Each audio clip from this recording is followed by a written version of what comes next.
ሰላም ጤና ይስጥልን ውድ የቻናላችን ተከታታዮች የፕሮግራማችን ቤተሰቦች ይህ አብዲራዋ ቲዩብ ነው። ፕሮግራማችንን ላይክ በማድረግ እንድትጀምሩ አዲስ የሆናችሁ ሰብስክራይብ በማድረግ ለቻናላችን ቤተሰብ እንድትሆኑ እንዲሁም ይህንን ፕሮግራም ከሀገር ውጭ ብታደምጡ በሱፐር ታንክስ ድጋፍ ታደርጉ ዘንድ የአክብሮት ግብዣችን እያቀረብን ኤዶም በትናንትናው ዕለት ላደረክልን ተደጋጋሚ የሱፐር ታንክስ ድጋፍ ከልብ እያመሰገንን የሌሎቻችሁንም ተሳትፎ ስለምንፈልግ በሱፐር ታንክስ ድጋፍ ታደርጉ ዘንድ የአክብሮት ግብዣችን ነው።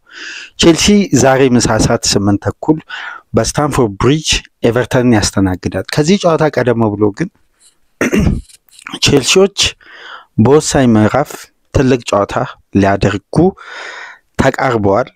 የኤቨርተኑ ጨዋታ ብቻ ሳይሆን ቼልሲ በቀጣይ በፕሪሚየር ሊጉ በተለምዶ ቶፕ 4 ውስጥ የሚያጠናቅቁ ቶፕ 6 ክለቦችን ያገኛል። ይሄ ደግሞ ለቡድኑ የዩሮፒያን ውድድርን ለማግኘት በተለይ ደግሞ ዩኤፋ ቻምፒየንስ ሊግን ቦታ ይዞ ለማጠናቀቅ በአዲሱ በዩኤፋ ሕግ መሰረት አርሴናል ማድሪድን አሸንፎ ወደ ቀጣዩ ዙር ማለፉን ተከትሎ በቀጣይ የውድድር ዓመት የዩኤፋ ቻምፒየንስ ሊግ የእንግሊዝ ተወካይ ቁጥር ወደ 5 ከፍ ብሏል። ማንቸስተር ዩናይትድ ዩኤፋ ዩሮፓ ሊግን የሚያሸንፍ ከሆነ ደግሞ 6ኛ ቡድን ይቀላቀላል ማለት ነው። እንግዲህ ይሄ ውድድር በቀጣይ ዓመት በርካታ የእንግሊዝ ክለቦችን ልንመለከት የምንችልበት እድል ሰፊ ነው። አሁን ላይ በቋሚነት 5 ቡድን ያልፋል። እንደ ውድድሮቹ ፎርማት ደግሞ የሚጨመሩ ቡድኖች ይኖራሉ። ቼልሲ የራሱን እድል በራሱ ለመወሰን የተለያዩ አጋጣሚዎችን ከዚህ ቀደም በተለይ የፈረንጆቹ አዲሱ ዓመት ከገባ በኋላ ቡድኑ በሚያስመዘግበው ውጤት የዚህ ቦታን ፉክክር በሚጥላቸው ነጥቦች ምክንያት ጠንካራና ፈታኝ ፊክቸሮች ከፊት ለፊቱ ይጠብቁታል። ቀደም ብሎ ውጤቶችን ማስተካከል የሚችልበትን ፊክቸር ለምሳሌ የኢፕስዊች ታውን ጨዋታ ቼልሲዎች ከ3 ነጥብ ውጪ ማግኘት ሌላ አማራጭ በሌለበት ጨዋታ እንግዲህ ነጥብ ሲጥሉ ባልተጠበቀ መንገድ ደግሞ ፉልሃምን ደግሞ ሲያሸንፉ የቡድኑ ተነሳሽነት የአሸናፊነት ስሜት ዳግም ሳያሰራራ ባለፉት ጊዜያት አይተናል። በእነዚህ ሁሉ ጊዜያት ውስጥ ቼልሲ እንግዲህ በርካታ ውጣ ውረዶችን አይቶ በስተመጨረሻም እንግዲህ ቀሪ 5 ጨዋታዎች የቼልሲ የህልውና ጉዳይ ነው። ይህን ነገር ደግሞ ካለፈው የውድድር ዓመት በማገናኘት የእንግሊዝ ሚዲያ ኤንዞ ማሬስካ ላይ ጠንከር ያለ ጥያቄዎችን ከወዲሁ ማስነሳቱን ቀጥሏል።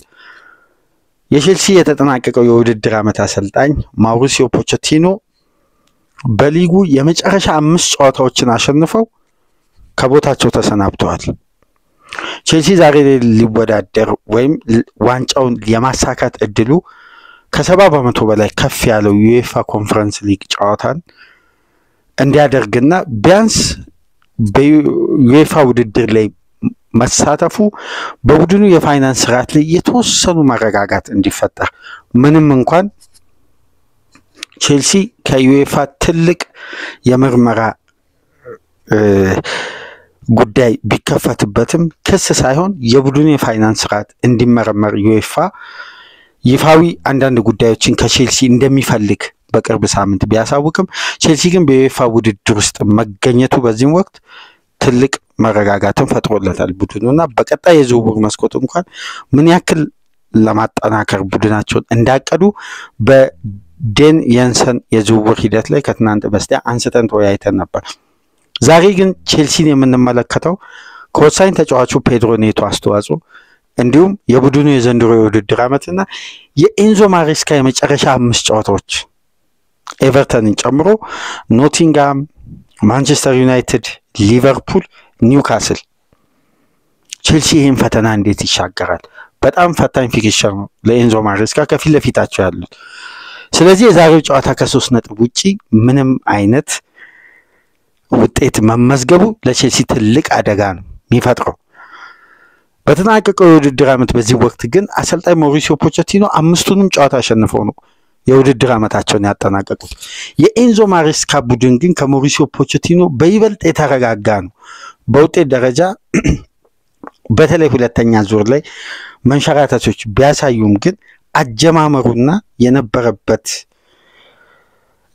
ስኬል አስገራሚ ነበር። የተጫዋቾች የግል ብቃት መውረድ፣ በራስ መተማመን ማጣት ቡድኑ አንድ መንሸራተት ወይም ነጥብ መጣል ከጀመረበት ጊዜ አንስቶ ወደ ራሱ ፔስና አቅም ለመመለስ መቸገሩ አንደኛ የልምድ ማጣት፣ ሁለተኛ ቡድን ውስጥ ያሉ ተጫዋቾች በሊደር ደረጃ አለመመራታቸው የፈጠረው ክፍተት እንደሆነ ስንወያይበት ነበር። አሁን ግን ልምድም ብቃትም ሜዳ ላይ የሚታዩ እንቅስቃሴዎች በወሳኝ ምዕራፍ ላይ ተገቢውን ውሳኔ ወይም በለውጥና በሽግግር ውስጥ እንዳለ ቡድን የውሳኔ እጥረት መጓደል የሚያስከትለው ውጤት ኃላፊነታቸው ላይ የመሰንበታቸውን ጉዳይ ጥያቄ ውስጥ ሊያስገባ የሚችል ምዕራፍ ላይ ደርሷል። ማሬስካ ቻምፒየንስ ሊግን ቦታ ይዞ ማጠናቀቅ የዘንድሮ የውድድር ዓመት የኮንትራት ዘመናቸው የመጀመሪያ ዓመት ትልቁ ዕቅድ እና ትልቁ ግብ ነው። ቼልሲ በፈረንጆች ዲሴምበር ወር አጋማሽ አካባቢ ቶትንሃምን 4-3 ካሸነፈ በኋላ ቡድኑ ሁለተኛ ደረጃ ላይ ተቀምጧል። ከኤቨርተን ጋር ያቻ ውጤት እስከሚመዘገብ ድረስ በሊጉ ሁለተኛ ሆኖ ከሊቨርፑል በአንድ ነጥብ ነበር የሚርቀው። ከኤቨርተን ጋር ነጥብ ባይጥል ኖሮ ቢያንስ ቼልሲ በዘንድሮ የውድድር ዓመት ብቸኛ ቡድን ይሆን ነበር ሊቨርፑልን በልጦ ለሰዓታትም ቢሆን ሊቨርፑል ከቶትናም ጋር እስከሚጫወት በዋይት ሃርት ሌን መሪ የመሆን እድል ነበረው በጊዜው። ከዛም ወቅት አንስቶ ነው እንግዲህ የቼልሲ ነጥብ መጣል እየተደጋገመ መጥቶ ዛሬ ላይ ቡድኑ የሚገኝበትን ደረጃ እንዲይዝ ምክንያት የነበረው።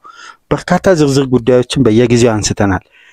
ዛሬ ግን የወሳኝ ተጫዋቾች ብቃትና አስተዋጽኦ በልዩነት የሚፈለግበት ወይም ባለፈው አስተዋጽኦቸው በቡድኑ ውጤት ማጣት ውስጥ ትኩረት ያልሰጠናቸው የነ ፔድሮ ኔቶ አይነት ተጽዕኖ ፈጣሪ ተጫዋቾች በዛሬው የ8 ተኩል ጨዋታ አንስቶ በቀሪ ጨዋታዎች ላይ ትልቅ ወሳኝ የራሳቸውን ኳሊቲና አቅም አውጥቶ የሚያሳዩበት ደረጃ ላይ ደርሰዋል። በዚህ ዙሪያ እንግዲህ አንዳንድ ጉዳዮችን አስፍተን አብራርተን እንመለከታለን። ከፕሮግራማችን ጋር አብራችሁ እንድትቆዩ በድጋሚ በአክብሮት እየገለጽኩኝ አሁን ለከፈታችሁ ላይክ እንድታደርጉ፣ አዲስ ሆናችሁ ሰብስክራይብ፣ ከሀገር ውጭ የምታደምጡ ደግሞ በሱፐር ታንክስ ድጋፍ እንድታደርጉ የአክብሮት ግብዣችን ነው።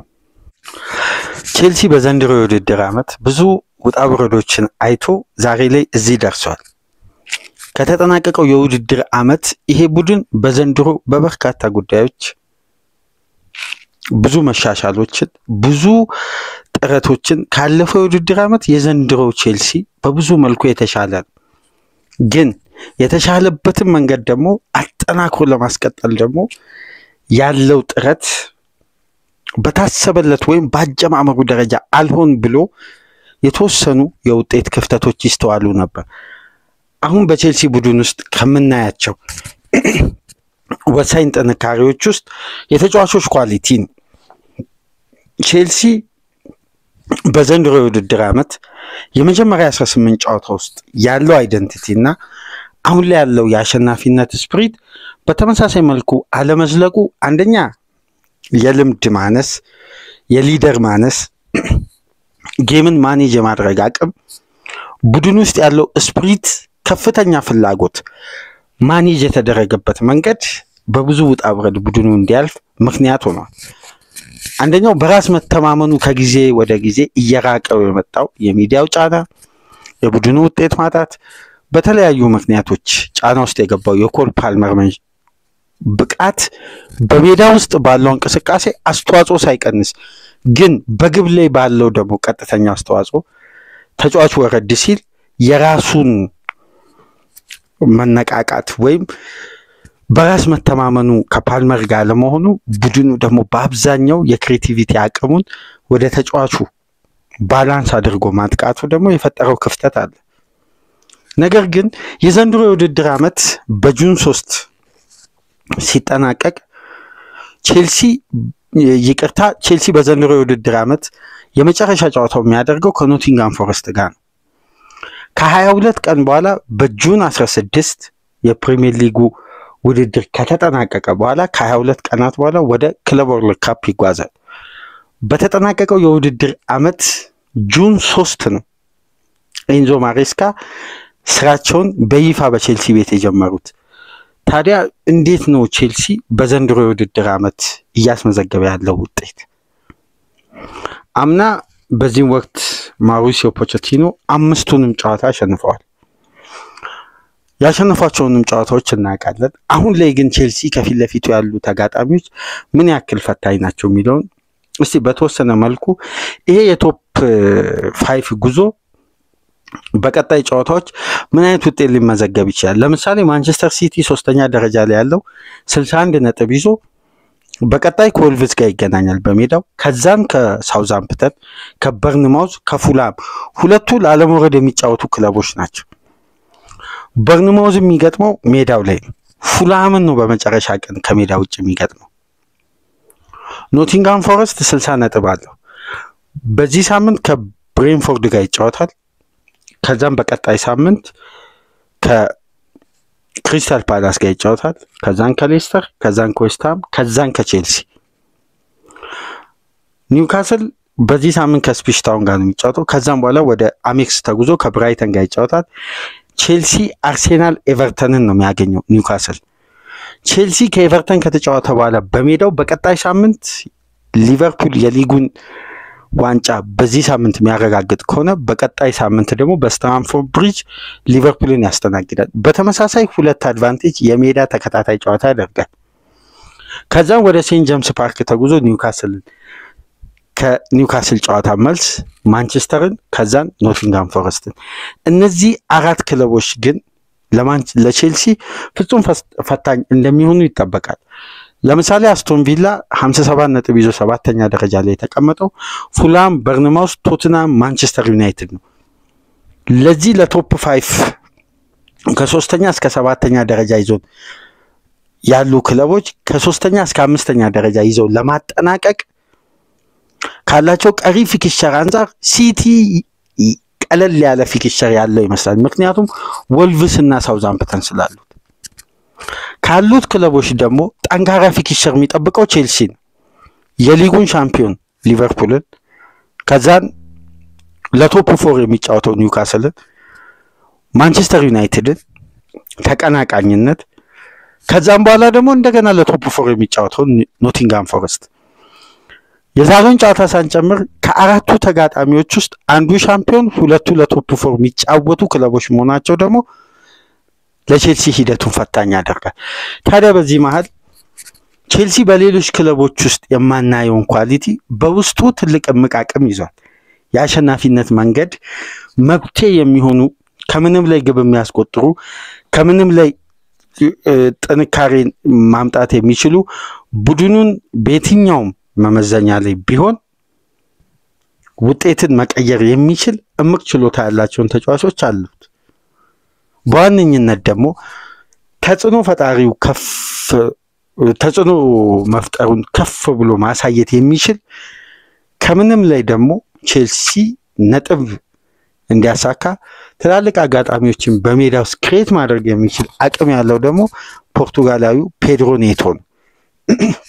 ዛሬ ኔቶን ነጥዬ ማንሳት የፈለኩበት ይሄ ተጫዋች ካለው አቅምና ስታንዳርድ አንፃር ቼልሲ እስካሁን እንደው በደንብ አልተገለገለበትም። ወይም ለቼልሲ ኔቶ አንደኛ በዘንድሮ የውድድር ዓመት እንደዚህ ጤናማ ሆኖ በአንድ የውድድር ዓመት ኔቶ ሲያገለግል በሊጉ ያየን ነው። ከኔቶ የሚፈራው ሁሌን ተጫዋች ለማስፈረም ትላልቅ ክለቦች ሪስክ ላለመውሰድ የፈለጉበት ዋነኛ ምክንያት ጉልበቱ ላይ ያለው ህመም ነው። በቼልሲ ሕክምና ባለሙያዎች ይሄ የጉልበት ህመም ተቀርፎ ጠንካራውም የአርምስትሪንግ በየጊዜው የሚነሳበት ጉዳት ተቀርፎ ተጫዋቹ በሙሉ ጤንነት ዘንድሮ ቼልሲን ያገለግላል። ግን ቼልሲ ከዚህ ተጫዋች ማግኘት የሚችለውን አገልግሎት አግኝቷል ወይ? ሲስተሙ ወይስ የተጫዋቹ ብቃት? የተጫዋቹ ብቃት ከምንም ላይ ግብ ሲያስቆጥር ያያየን፣ ከምንም ላይ ውጤት ሲቀይር ያያየን፣ ቼልሲን ከሽንፈት ሲታደግ፣ ቼልሲን 3 ነጥብ እንዲያገኝ ሲረዳ ስናይ ተጫዋቹ ሳይሆን ቡድኑ የሱን እምቅ ችሎታ የመጠቀም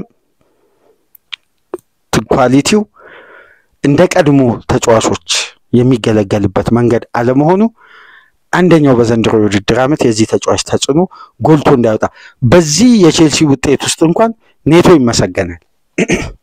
ልክ ፓልመርን በየጊዜው ያኔ ፓልመር ከፍ ባለ ቁጥር ፓልመር እያልን ስናሞግስ እንደነበረው አሁን ለኔቶ ደግሞ የሚገባውን ክሬዲት መስጠት አለብን። በተለይ ደግሞ በቀጣይ ጨዋታዎች ኔቶ የቼልሲ ትልቅ የማሸነፊያ መንገድ ነው የሚሆነው። አንደኛ የተጫዋቹ ትልቁ ኳሊቲ ምንድነው? በሊጉ የእያንዳንዱን ክለብ ዊንገር ብትመለከቱ የኔቶ አይነት ዊንገር ሊግ ውስጥ የለም። የኔቶ አቅምና ኳሊቲ በጣም የሚለይበት በግሌ የታዘብኩት አንድ ጉዳይ አንድ ተጫዋች በተለይ ዊንገር ሲሆን በሁለቱም ዊንግ ተመሳሳይ አገልግሎት የመስጠቱ ጉዳይ ሁሌም ያጨቃጭቃል፣ ያከራክራል። በጣም ውስን ተጫዋቾች ነው በአምስቱ ትላልቅ ሊጎች በሁለቱም ዊንግ እኩል አገልግሎት ሊሰጡ የሚችሉ። ለምሳሌ የፓሪስ ሴን ጀርሜኑ ኦስማን ዴምቤሌን ልናነሳ እንችላለን በልዩነት። ከዛ በመቀጠል እኔ በተናጠል ላነሳ የሚችለው በሁለቱም ዊንግ እኩል አገልግሎት ያለምንም አይ በዚህኛው በኩል ሲሆን ጥሩ ነው በዛኛው በኩል ሲሆን ይደክማል ማንልበት እኩል ብቃት የሚያሳየው ፔድሮ ኔቶ ነው። በተሻለ መልኩ እንዲያው የፔድሮ ኔቶ ፍጥነትና ድሪብል ፔስ እንቅስቃሴ የተሻለ ይመስለኛል። የኔቶ ትልቁ አቅም ምንድነው? በሁለቱም ዊንግ እኩልና ተቀራራቢ የሆነ ብቃት ማሳየት ነው። የቦታ ሺፍት ማድረግ የተጫዋቹ ኳሊቲ ላይ የሚቀንሰው አገልግሎቱንም የሚያሳንስበት ምንም አይነት እንቅስቃሴ ሲያደርግ እኔ አልተመለከትኩም። በሁለቱም ዊንግ እኩል አገልግሎት መስጠት ይችላል። ለምሳሌ ቼልሲ ኒውካስልን በስታንፎርድ ብሪጅ ሲያሸንፍ በግራ ክንፍ በኩል ተሰልፎ በመልሶ ማጥቃት ሀልን ያለፈበት መንገድና በዛ ፍጥነት በዛ ስፒድ ያ ታክል ተጫዋቹ ላይ አደጋ ሊፈጥር የሚችል ታክል በእንግሊዛዊው ተጫዋች ሸርተቴ ተወርዶበት አልፎ ከዛም በኋላ የኳሷን እንቅስቃሴ አንድ ስቴፕ ድሪብል ቢያደርግ ኒኮላስ ጃክሰን ኦፍሳይድ ውስጥ ይገባል። ግን ያን ፍጥነት ተጠቅሞ ተጫዋቹን ካለፈ በኋላ ስፒድ ላይ ያለውን ኳስ ነው ማይነስ ያደርገው፣ ግቧ ተቆጠረች። በተመሳሳይ በዚህ ፖዚሽን ላይ ተሰልፎ ለኒኮላስ ጃክሰን 2 አሲስት ያደረገበት መንገድ እንደገና በተቃራኒው በቀኝ ክንፍ በኩል ሲሰለፍ ከአርሴናል ጋር ያቻነቷን ግብ ያስቆጠረበት ከምንም ላይ ነው ያስቆጠረው። ባለፈው ሳምንት ደግሞ ከፉላም ጋር ያስቆጠረው ግብ። ስለዚህ ይሄ ተጫዋች በሁለቱም ዊንግ ሲጫወት እኩል ስታንዳርድ ያለውን ኳሊቲ ለቡድኑ ማገልገል ይችላል በተመሳሳይ ብቃት። እርግጠኛውን የምናገረው ኔቶ ፖዚሽን ችግር የለበትም። በፖርቱጋል ብሔራዊ ቡድን በዩሮ አይተናል። በግራ ክንፍ በኩል ተሰልፎ ገብቶ ከክሮሺያ ጋር ውጤት የቀየረበት መንገድ ይቅርታ ከቼክ ሪፐብሊክ ጋር። ስለዚህ የኔቶ ኳሊቲ ፖዚሽን ሳይሆን ኔቶ የሚፈልገውን ስፔስ ቲሙ ክሬት ማድረግ ነው። ይሄ ማለት ከኳስ ጋር ቼልሲ በሚቆጣጠራቸው እንቅስቃሴዎች የአጥቂው ታይሚንግ ተከላካዩ ኦቨርላፕ አድርጎ እሱ ወደ የሚመቸው ፖዚሽን። በጣም የሚያስገርመው ኔቶ እኮ ወደ ግራውም ወደ ቀኙም እግሩ በሁለቱም መንገድ በፔስም በድሪብልም ባላንስ አድርጎ ተጋጣሚ መሸወድ ይችላል ወደ ሁለቱም ፖዚሽን። በአምስቱ ትላልቅ ሊግ የፔድሮ ኔቶ አይነት አቅም በክንፍ ተጫዋቾች በኩል ያልተመለከትኩት ለምሳሌ በዚህም ወቅት በአምስቱ ትላልቅ ሊግ በጣም ኳሊቲው ከፍ ካሉ ተጫዋቾች ውስጥ በአንደኛነት የሚጠቀሰው መሐመድ ሳላ ነው። ሳላን ግን በግራ ክንፍ በኩል ብታጫውቱት የቀኙን ያክል ተጽዕኖ አይፈጥርም። ሳካን ብትወስዱ በግራ ክንፍ ብታጫውቱት የቀኙን ያክል ተጽዕኖ አይፈጥርም።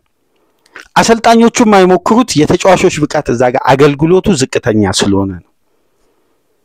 ወደሚመቻቸው ወይም ወደሚጫወቱበት እግር ፖዚሽን አዙሮ የሚመቱበትን ስፔስ ነው አሰልጣኞች ክሬት የሚያደርጉት እንጂ ወደ ቀኙም ወደ ግራውም በተቀራራቢ ስፒድ ተጋጣሚን ለማለፍ በሚያደርጉት ጥረት ላይ የተወሰኑ የጨዋታ ሲስተሞችን ክሬት ማድረግ አሰልጣኞችም አይፈልጉ እና ይሄ የፔድሮ ኔቶ በአምስቱ ትላልቅ ሊግ ውስጥ ምናልባት የተለየው ትልቁ ኳሊቲ በሁለቱም ዊንግ እኩል መጫወት የሚችል ማለት ነው።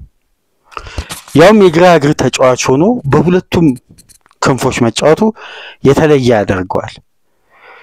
ስለዚህ ይሄን ተጫዋች በቼልሲ ቤት በኔቨርተን አይነት ሎ ብሎክ የሚጫወት ተጋጣሚን ወደ ራሱ የመጫወቻ ክልል ውስጥ እንዳይገባ ለማድረግ በሚደረገው ጥረት ላይ ከፍተኛ የመከላከል ስትራቴጂ መጠቀም የሚችሉ ክለቦች ላይ የኔቶ አይነት ከምንም ላይ እድል መፍጠር የሚችሉ ተጫዋቾች የጨዋታ ልዩነት ይሆናሉ። ለምን ይመስላችኋል? ኔቶ ከፉልሃም ጋር ልዩነት ፈጣሪ ሆኖ ፉልሃም ማለት በሊጉ አነስተኛ ግብ በአማካይ የሚቆጠርበት አነስተኛ ቶፕ 6 አነስተኛ ግብ የሚያስተናግዱ እንዲሁም በተቃራኒው አነስተኛ ሙከራ የሚያደርግ ከሚያደርጋቸው ሙከራዎች ውስጥ አንዱን ለማስቆጠር የሚጣጣር አማካዩን ጥብቅ አድርጎ ተከላካዩ ወደ ግብ ጠባቂው ቀረብ ብሎ የሚጫወት የአካል ብቃት ቡድን ነው። ግን ኔቶ ያስቆጠረው ቴክኒካል በሆነ መንገድ ነው። ያ ኳስ ማይነስ ወይም ከፊት ለፊቱ ለሚመጣ ተጫዋች በተቃራኒው ይሰጣል ተብሎ የሚጠበቅ ኳስ ነው ተርን አድርጎ ማስቆጠር የቻለው። በተመሳሳይ ፖዚሽን ላይ ተመሳሳይ አይነት ኳስ ከደቂቃዎች በፊት አግኝቷል። ስለዚህ ሎው ብሎክ ለሚጠቀሙ ቡድኖች ኔቶ መድኃኒት ነው በአብዛኛው። ለምን ተጫዋች መቀነስ ይችላል። በሁለቱም የሜዳ ክፍል በማድዌኬን ፖዚሽን ይሰለፍ፣ በሳንቾን ፖዚሽን ይሰለፍ፣ የተጋጣሚን ተከላካይ በቀላሉ ማለፍ ይችላል። ድሪብልም አድርጎ በቴክኒክም በተለይ ፈጣን ፔዳላዳ አድርጎ ወዳልጠበቁት ፖዚሽን በፍጥነት ተርን አድርጎ ማይነስ የሚያደርገው። አንድ ዘገባ ስመለከት ኔቶ በፕሪሚየር ሊጉ ያልተዛነፈ ውሳኔ በመወሰን ማለት ጊዜና ሰዓቱን የጠበቀ አንደኛ ክሮስ፣ ሁለተኛ ድሪብል፣ ሶስተኛ ተጫዋቾችን ከቀነሰ በኋላ በፍጥነት የሚወስናቸው። ይሄ ማለት በቼልሲ ቤት ኳስ ያልተገባ ሰከንዶች እግሩ ውስጥ የማይቆይ ተጫዋች በብቸኝነት አንድ ስታቲክስ ስመለከት ፔድሮ ኔቶን። ያ ማለት ሁለት ድሪብል የማያስፈልገውን ኳስ ላይ ተጨማሪ ሁለት ድሪብል በማድረግ ለምሳሌ የነኖኒ ማዱዌኬ እንቅስቃሴ ቼልሲ ቤት አሁን አሳሳቢ የሆነ ተጫዋቾች በእግራቸው ኳስ የሚያቆዩበት ደቂቃ ከሚፈለገው ወይም ያልተፈለገ ሰከንዶች የቼልሲ ተጫዋቾች ውስጥ ኳስ ይቆያል። ፈጣን ትራንዚሽን ቡድኑ ማድረግ እየቻለ ግን እነዛ የሚያዘገያቸው ታይሚንጎች ቡድኑ ግብ ለማስቆጠር ወይም ያስከፈተበት እንቅስቃሴ እንዳይቀጥል ያደርጋል። ይሄ ነው አሁን ትልቁ የኳሊቲ ልዩነት። ለምሳሌ ከፈረንጆች ፌብሩዋሪ ወር በኋላ በተጫወቱበት ደቂቃ ግብ ላይ ባላቸው ቀጥተኛ ተሳትፎ በቼልሲ ተጫዋቾች ከተቆጠሩ ግቦችና ከተደረጉ አሲስቶች ጋር በድምሩ እንደ ኔቶ ከፍተኛ ቁጥር ያለው የለም። 742 ደቂቃ ተጫውቶ 3 ጎል አስቆጥሮ 2 አሲስት አድርጓል። ኤንዞ ፈርናንዴዝ 900 ደቂቃ ቆይቶ 2 አሲስት 2 ጎል። ክሪስቶፈር ንኩንኩ 491 ደቂቃ ተጫውቶ 1 ግብ 1 አሲስት። ታሪክ ጆርጅ 90 ደቂቃ ተጫውቶ 1 ግብ 1 አሲስት። ኮል ፓልመር 734 ደቂቃ ተጫውቶ ምንም ግብ የለም 2 አሲስት። ሳንቾ 594 ደቂቃ ተጫውቶ 1 ግብ ምንም አሲስት የለም። ኒኮላስ ጃክሰን 344 ደቂቃ ተጫውቶ ጎልም አላስቆጠረም አሲስትም አላደረገም። ማድዌኬን በተመሳሳይ። ስለዚህ አሁን የቼልሲ ትልቁ የማጥቃት አቅም ፔድሮ ኔቶ ነው ማለት ነው። ለምሳሌ ይሄን ከሚያረጋግጡ አንዳንድ ቁጥራዊ መረጃዎች ውስጥ ለማንሳት ክፍት ከሆነ እንቅስቃሴ በቀጥታ ለቡድን አጋሮቹ ያልተዛነፈ ክሮስ በማድረግ በሊጉ ቁጥር 1 የክንፍ ተጫዋች ኔቶ ነው። የሚያስገርመው ግን አማካይ ቁጥሩ በሁለቱም ዊንጎች ናቸው። ኔቶ በአማካይ በግራ አታኪንግ ዊንገር ሲሰለፍ 1.57 ክፍት ከሆነ እንቅስቃሴ ያልተዛነፈ ስኬታማ ክሮስ ያደርጋል። 1.57 በቀኝ ክንፍ በኩል ሲሰለፍ ይሄ በግራ ነው። በቀኝ ክንፍ በኩል ሲሰለፍ 1.59 ያልተዛነፈ ክሮስ ያደርጋል። በዛኛው በሁለቱም ዊንጎች ያልተዛነፈ እኩል የሆነ ክሮሶችን በአማካይ በየጨዋታው ክሮስ ያደርጋል። እነዚህ ኳሶችን የሚያገኙ ተጫዋቾች የሚያስቆጥሩት የግብ መጠን ግን የተጫዋቹ እድል የመፍጠር አቅም ያክል አይደለም። ሁለተኛ አዳማ ትራኦሬ፣ ሶስተኛ ፔድሮ ፖሮ፣ አራተኛ አንቶኒ ሮበርትሰን የፉላም። ከቼልሲ ተጫዋቾች ደግሞ ስንመለከት ክፍት ከሆነ እንቅስቃሴ በ90 ደቂቃ ክሮስ የሚያደርጋቸው ኳሶች 4.47 ክሮስ ያደርጋል። ከነዚህም ውስጥ 1.58ቱ የተሳካ ነው። ከሱ በመቀጠል የሚገኘው ተጫዋች ግን ወደ ተጋጣሚ መጫወቻ ክልል ውስጥ ክሮስ የሚያደርጋቸው የክሮስ መጠን 2.88 ነው። ኖኒ ማዱዌኬ ግን ከዚህ ውስጥ የተሳኩ ክሮሶች በ90 ደቂቃ የሚያደርገው 0.61 ነው። ይሄ ምን ማለት እንደሆነ የቼልሲ ማጥቃት እንቅስቃሴ በእጅጉ የሚያሳየ ነው። ቼልሲ ታዲያ ዛሬ ከኤቨርተን ጋር በስታንፎርድ ብሪጅ በሚያደርገው ጨዋታ የኔቶን ፍጹም አገልግሎት፣ የኔቶን አቅም፣ የፔድሮ ኔቶን ልዩነት ፈጣሪነት በእጅጉ የሚፈልግበት ጨዋታ ነው። አሰልጣኝ ኤንዞ ማሬስካ ከመጀመሪያው ዙር የጉዲሰን ፓርክ ጨዋታ ትምህርት ወስደው ከመጡ የዛሬውን ጨዋታ በቀላሉ 3 ነጥብ ማግኘት ይችላል። ምንም እንኳን የኤቨርተን አቋም አሁን ላይ ጠንካራ ቢሆንም የማሸነፊያው መንገድ ግን በቼልሲ የቴክኒክ አቅም በጣም ሰፊ ነው። 8 ሰዓት ተኩል እንግዲህ ጨዋታውን ተመልክተን በድረ ጨዋታ ግምገማ በነገው ፕሮግራማችን ተመልሰን እንመጣለን። ላይክ፣ ሼር፣ ሰብስክራይብ ያድርጉ። ከሀገር ውጭ የምታደምጡ ደግሞ በሱፐር ታንክስ ድጋፍ ታደርጉ ዘንድ በአክብሮት እየጋበዝን ኤዶም ላደረክልን የሱፐር ታንክስ ድጋፍ ከልብ እናመሰግናለን። የሌሎቻችሁንም ተሳትፎ በእጅጉ የምንፈልግበት ወቅት ነው። ድጋፍ አድርጉ በሱፐር ታንክስ። ሰላም ቆዩ።